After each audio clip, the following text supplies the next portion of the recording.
ఈరోజు మా ఇంట్లో లంచ్ రెసిపీస్ ఏంటో ముందు చెప్పేస్తాను, తర్వాత ప్రాసెస్ ఏంటో చూపిస్తాను.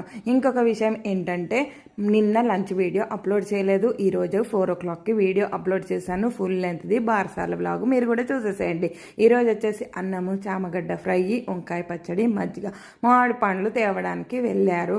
ఉలువపావడు మామిడి పండ్లు బాగుంటాయి, ఇప్పుడు అవే వస్తాయి. బంగిన పండ్లు ఇవి కూడా. కంట్రీ డిలైట్లో కూడా బుక్ చేసుకుందాము అని అంటే కనుక కంట్రీ డిలైట్లో 8 పండ్లు వచ్చేసి బ్యాంక్ బ్యాలెన్స్ ఉండాలి, అప్పుడే బుక్ చేసుకోవడానికి వస్తుంది. ఇప్పుడు వంకాయ పచ్చడి రెసిపీ చెప్తాను. వంకాయలు సన్నగా తరుక్కోవాలి. ఈ లోపల చామగడ్డలు కుక్కర్లో పెట్టి మూత పెట్టేసాను. కొంచెం చింతపండు వేస్తే జిగురు అనేది ఉండకుండా ఉంటుంది. ఇక్కడ నేను రబ్బర్ పెట్టడం మర్చిపోయాను. ఎప్పుడూ కూడా రబ్బర్ అనేది తీసి ఫ్రిడ్జ్లో పెడితే ఎక్కువ రోజులు వస్తుంది అని అంటారు. ఇది ఒక ట్రిప్ యూజ్ అవుతుంది, మరి మీరు కూడా యూజ్ చేసుకోండి.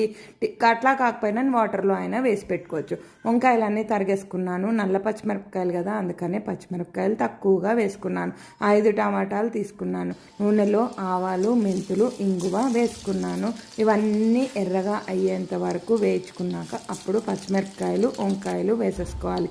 వేసుకున్న తర్వాత అప్పుడు మటుకు టమాటాలు వేసుకోవాలి. లేదు అని అంటే టమాటాలు వద్దు అనుకున్న వాళ్ళు చింతపండు వేసుకోవచ్చు. ఇక్కడ నేను చింతపండు ఎక్కువగా వాడాను కాబట్టి టమాటాలు ఎక్కువగా వేసుకున్నాను. అప్పుడు పచ్చడి టేస్ట్ బాగుంటుంది. ఇంకొకటి కనర్ అనేది కూడా ఉండదు. ఇంకా కొత్తిమీర కూడా కడిగి పెట్టుకున్నాను. కాడలు ఉన్నా పర్వాలేదు, కొత్తిమీరకి 2 సార్లు అయితే కడుక్కోండి. నేను ఇక్కడ ఒకసారి ప్లేట్లో కడిగాను, ఇంకొకసారి గిన్నెలో వేసుకొని నీళ్ళల్లో కడుక్కున్నాను. కొత్తిమీర అనేది కాదు, ఏదైనా సరే కడగకుండా వాడను. ఇక్కడ నా ఫోన్లో వాటర్ పడి అలా ఒకసారి బ్లర్ అయింది. ఇంకా టమాటాలు కూడా 2 ముక్కలు చేశాను, అది కూడా పైన బ్లాక్ తీసేసాను. ఇప్పుడు మటుకు పసుపు, కొంచెం రాళ్ళు ఉప్పు వేసుకొని మూత పెట్టేసుకుంటాను. మూత పెడితే తొందరగా మగ్గుతుంది. ఇంకొకటి ఉప్పు వేస్తే వంకాయలో నల్లదే ఎక్కువగా కనర్ ఎక్కువగా ఉంటుంది, అందుకని కనర్ కూడా పోతుంది. అన్నం కూడా కుక్కర్లో వండను, విడిగానే వండుతాను. ఇంకా గంజి వార్చాలి, కొంచెం పలుకుగా ఉంది. ఇక్కడ చామగడ్డలు 3 విజిల్స్ వచ్చేంత వరకు ఉంచుకున్నాను, ఎందుకంటే కట్ చేయాలి. కొంచెం చామగడ్డలు ఉన్నాయి.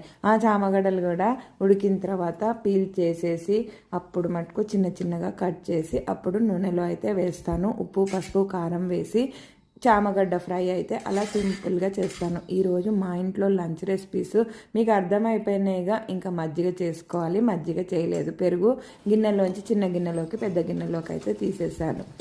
నూనె బాగా కాగిన తర్వాత చామగడ్డలన్నీ చిన్నగా ఉన్నాయి ముందుగా వేసేసాను. ఇంకా పెద్దగా ఉన్న మటుకు కట్ చేసి వేసుకోవాలి. ఈరోజు మా ఇంట్లో lunch recipes. Bye, subscribe, thank you. ఇన్స్టాగ్రామ్లో ఫాలో అవ్వండి.